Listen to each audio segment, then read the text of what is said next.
Сәлем достар, сіздермен бірге Paz Life арнасы және оның қартаймайтын жүргізушісі мен Әділ. Осы видео сіздерге ұнайды деген ойдамын. Сондықтан алдын ала лайктарыңызды басып отырыңыздар. Өйткені өткен видеода сіз лайктарды әбден толтырып тастадыңыздар және бүгін сол видеоның жалғасы деп есептесеңіз де болады. Басқа сөздермен айтатын болсақ, өткен видеода біз жұлдыздардың, атақты адамдардың фотосуреттерін келтірдік. Енді бүгінгі видеода мен сіздерге кино кейіпкерлерінің дауыстарын келтіремін. Сондықтан лайктарыңызды басыңдар, ал біз бастаймыз.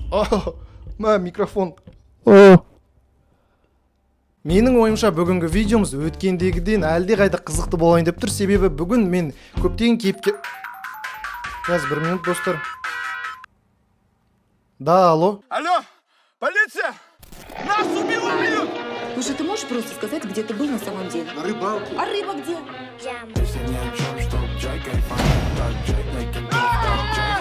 О, пацаны, знакомьтесь, мои подруги. Слушай, Мура, я тебя впервые вижу с девчонками, но и то резиновые.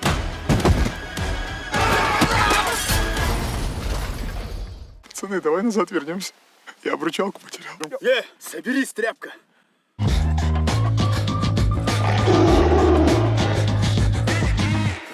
Жанна это, в общем, виновата. Нормальный же пацан был раньше.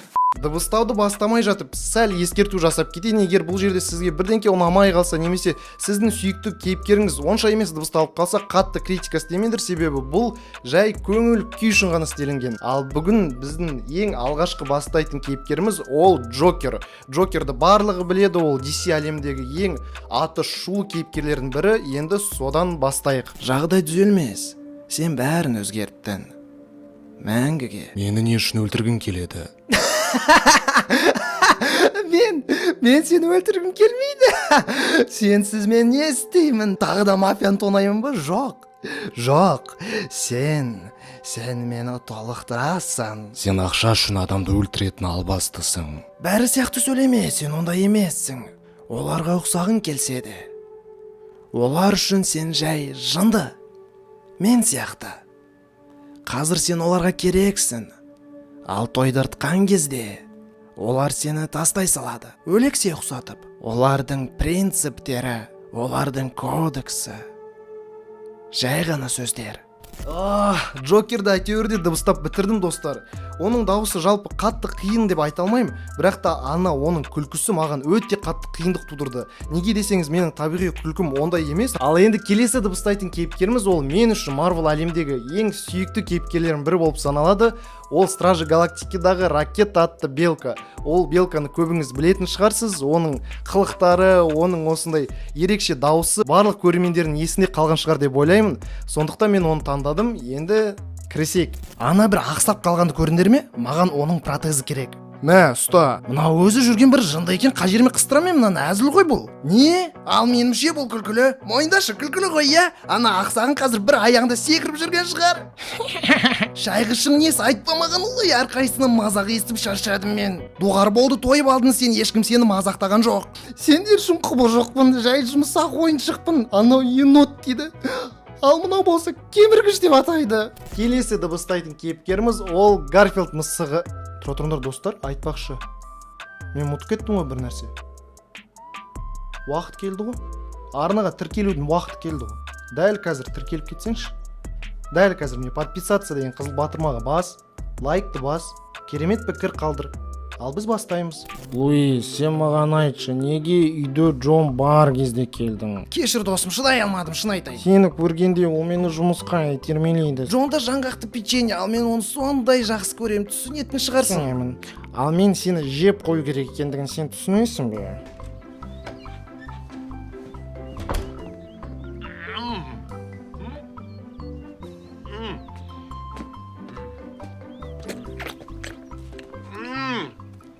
Қандай жақсы мысық. Қаласан сен бәрін істей аласың. Сен ең керемет үй жануарсың.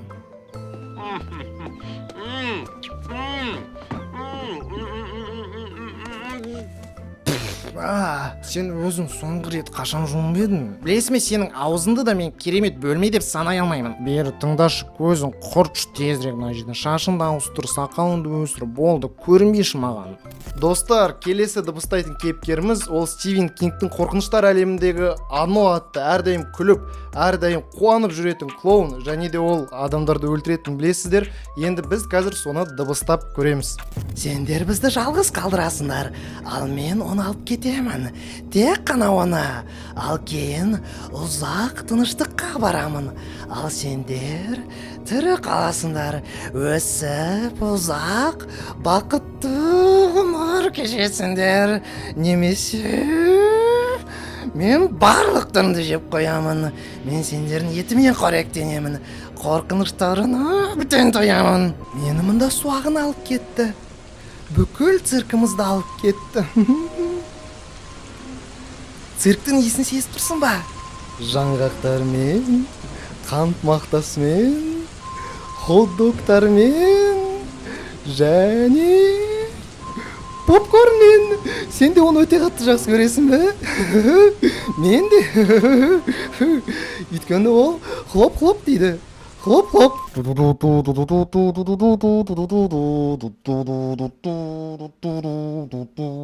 Келесі ол Джек Торғай деп қойсаң, Джек Воробей, пираты Карибского моря. Кеттік. Ондай болса бар ғой, адал шайқастың түк қажеті жоқ.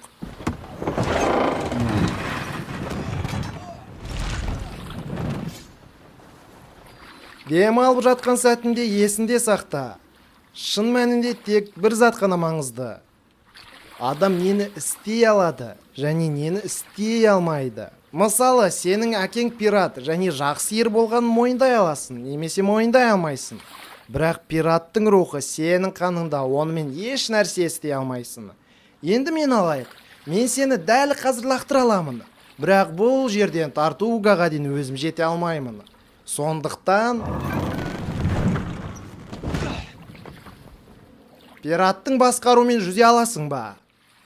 Әлде жоқ па? Келесі дыбыстайтын кейіпкеріміз «Всегда говори да», яғни әрдайым «я» деп айт деген кинодан алынған. Ол Джим Керридің орындауындағы Карл есімді кейіпкер. Оны көбі түсіне қоймайды, ол ешкімге құсамайды. Бір түрлі кейіпкер, шынын айтатын болса, бірақ соңында ол өте жақсы адам болып шықты, сондықтан соны дыбыстап көрейік. Мен жай ғана үйде отырмын. Сен менің смс-імді алдың ба? Қандай смс ол? Біз кешке достармен жиналайын деп едік. Келуші едім бар ғой, бірақ қолым бос емес, сондай көп жұмыс, асылсаң да бітпейтін сияқты. Сен мен түсінесің ғой? Жоқ, түсінбедім. Менде жұмыстар жиналып қалды, бір нәрсені бітіруім керек. Басқа күні қуанып барар едім, бар ғой, сайттан алғыры. Нақты не ол? Ой, не қыласың оны? Әйтеуір бір нәрсе бар ғой, нақты біл жатсам өзім де айтар едім, ал былай ол жай. Бар ғой, сенің ойдан құрылған күндізбенде бір нәрсе бар екеніне сенбеймін, шын айтайын. Ол жерде маңызды жұмыстар бар. Иә, маңызды жұмыстар. Мысалы, видео жалдауда кезекте тұру, иә? Не? Не деп жатырсың? Мен видео жалдауда емеспін, мен өз үйімде отырмын. Мен сені көріп тұрмын, Карл. Мен видео жалдаудың алдында тұрмын ғой. Бұл мен емес. Сен емес? Түсіндім досым. Анда бір жігіт менен аумайды, ол мен баратын барлық видео жалдау жерлеріне барады екен. Дәл қазір сен соны көріп тұрған шығарсың. Иә, супер, керемет. Оның аузы сенің сөйлегенмен бірдей қозғалып тұр. Карл, мен білем, сен сөйлеп тұрған жоқсың. Далаға шық. Мен білем, сен түк айтып тұрған жоқсың. Не? Карл! Міне достар, бүгін осылай видеомыз аяқталды. Сіздерге осы видео ұнаған болса, міндетті түрде лайктарыңызды басыңыз.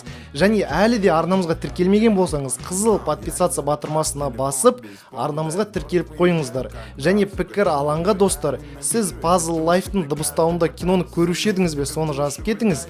Немесе пікір алаңға келесі жолы қандай кейіпкерлерді дыбыстайық, соны жазып кетіңіз. Әйтеуір көп пікірлерді қалдырыңыз. Міне барлық осы әрекеттер достар арнамыздың дамуына үлкен әсерін тигізеді. Сондықтан міндетті түрде лайк басып, пікір қалдырып, әрине арнамызға жазылуға ұмытпаңыздар. Ал бүгін сіздермен болған мен Әділ, Puzzle'ға жазылыңыз.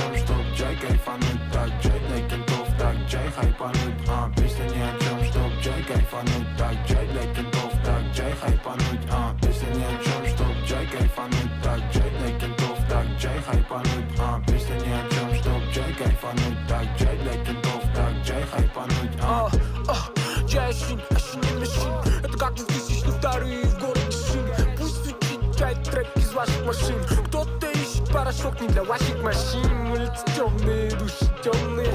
Это Кайдаров, Маркленов и Гумен. Тихом, по-тихому, вот так и прем мы. Учись улыбаться, серьезно, или выкинь из своей головы. Так и органы